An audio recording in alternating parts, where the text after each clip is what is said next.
of the investigative department in public service broadcaster in Montenegro. So yes, we do have investigative department in public service in Western Balkans. So we are the first. So the question of this is it possible to have investigative journalism in Western Balkans public services? So it's national media, national televisions, now we are becoming public services. So before I answer on that question, I'll play a short trailer, so we will see it here. Znate kako vi znate u narodnu izreku nužda zakon mijenja.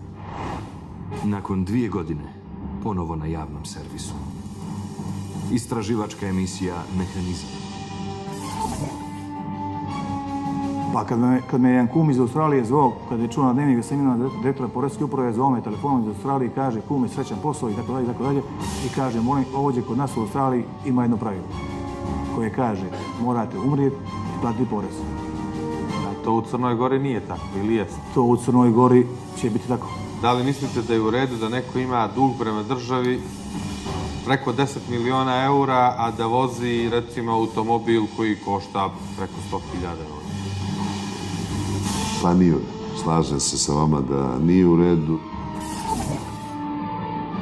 Razotkrivamo sistem koji je godinama omogućavao biznismenima da ne plaćaju porez, zbog čega je budžet svih građana oštećen za desetine miliona eura. Zamislite što smo mogli napravimo za 300 miliona u ovoj državi, ovih koji nećemo vladiti. 300 miliona. Mogli smo napraviti 20 bolnica, 20 škola, što da vidimo? Ja se apsolutno slažem, ja bi najsrećniji bio da nije bilo nikakvog poreskog duga. Možemo li da ne bude baš crno-bijelo? Ovaj je platio, država od njega ima korist. Ovaj nije platio, pa... U situaciji kad je ovo jedini način da naplatite taj dug koji vam neko privatno duguje, bolje da mu date da vam vraća 60 puta po 100 eura, nego da vam nikad ne vrati. Da li biste mu vi nakon toga opet dali da vam duguje? Ne, nikad.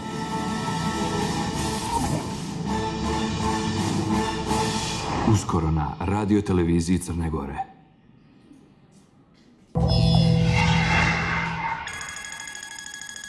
So, okay, this is a trailer for the second season of investigative TV show on public broadcaster in Montenegro. So, when we started, the first season was in 2015. So everyone said this is an incident. This is something that the government wanted just to, remove some people who is corrupted from their crew. Now it's a second time, and we are second time on air. The first episode will be broadcasted on 21st November. So it's not an incident. I hope it will remain as a rule and that our investigative department will produce more series like this. This one is about tax evasion and tax debt and something like that. Probably the similar problem to many Western Balkan countries. So, as I said, it is something that is possible, but I wouldn't say just that. I would say that it is an obligation of public broadcasters to have programs like this.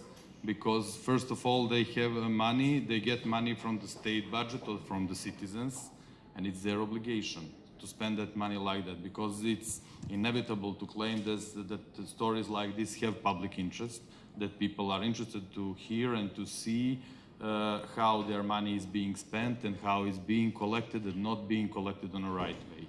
So that is something that is a debate that we are having in Montenegro. Everybody, has its own theory. Why do we make it on public service broadcaster? Why at this moment now? What is this? Who is behind this? Something like that. And people start talk about this show before it's even aired. They didn't see what is. They don't know what story about. This is trailer. I played it for you before it's openly broadcasted on RTCG. But they already know who is going to be arrested, what's going to be the story. It's complete madness. So that is why one of the key points of the things I wanted to say, that that reaction of the public on the stories like this is very, I don't know, I cannot explain it. Some kind of a hysteria, because we are still in this level of democracy which does not understand the free media doing their job the best they can. So, as I said, we have that investigative department, but another key point is that it's very fragile. We did a lot of different things to make it possible. But even now, even today, I don't know, 15 days before we go on air, I'm not completely sure that it's going to be broadcasted because many things can happen in the meantime. So, you know, in the beginning we started with some kind of the support of our editors and support of EBU and mostly some support of the Insider. You probably know Insider from Serbia. It's investigative TV show, very well known. So this was with the first series, but with the second series we have a bit larger support. We have a Council of Public Broadcasting Service which is behind this European Commission, which gave us a grant to make this show, to make the department. But even with all of that, it's not 100% sure that it's going to be aired. So that is something that happens all the time, and that is something that is the biggest challenge. What if I did all this job? What if I did the investigation like 6 months, 8 months, and thousands of pages of different documents about financial reports and stuff? What if it was nothing? But you know, that's the main challenge, and we live with that. So also the important thing is that the public should be somehow. I know. Sorry for my bad English. To have it as a rule, to have it periodically, to know that it's happening. You know, it's not just after 2 years. So we had the first season in 2015, and it took 2 years to have the second season. So I believe if we have more seasons, more often, they will understand after some time that investigative journalism should be on public service before any other media. Because I wouldn't claim anything about any specific commercial media in Montenegro, but I would just say that there are stories, there are companies that cannot be written or told in commercial media because they depend on marketing, on advertising. And it's happening, or they depend on distribution of their content, which is in hands of some powerful, wealthy, rich, corrupted politicians or businessmen. So they don't talk about them. And in Montenegro, that's the case. So public service, which is financed by the citizens, can talk about any topic that can be raised. So I would like to give you opportunity if you want to ask me some question, please. Okay, thank you. Do you want the microphone? Hi, my name is Valibona. I am a journalist. I am a member of the Steering Council of the Public Broadcaster in Albania. And I was so glad to read your name on the agenda because usually you don't find investigative next to public broadcaster. I was member of the Albanian jury of the EU Award on Investigative Journalism this year, and I was hit by the very low number of the prizes that went to public broadcaster because it didn't exist. It doesn't exist, a public investigation team within public broadcaster. So it is very hopeful that we see changes, and I congratulate you for the courage and all the good work you are doing. My question is, if it is not for the EU grant, are you going to do it? Nevertheless, are you going to discuss with the EU board, the Public Broadcaster Board on the need to have such a team, because it adds to the value of the public broadcaster, and as you rightly said, it is an obligation towards our public who is paying for this service. Thank you. Great question, thank you.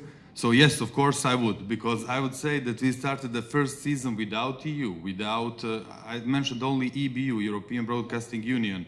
We had a slight support of them, but it's not like support with some kind of a huge grant or something.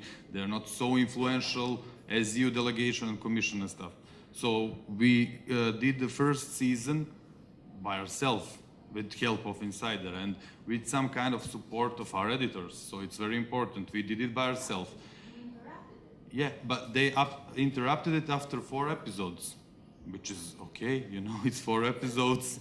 I mean, it's not okay, but it's, you know, like a big goal to have 4 episodes aired on the public broadcaster showing that it's first time in a history that someone took millions from the budget, sold the state-owned land on the coast for zero and something like that. So yes, I would do it even if there was no EU support, because that's one very important thing.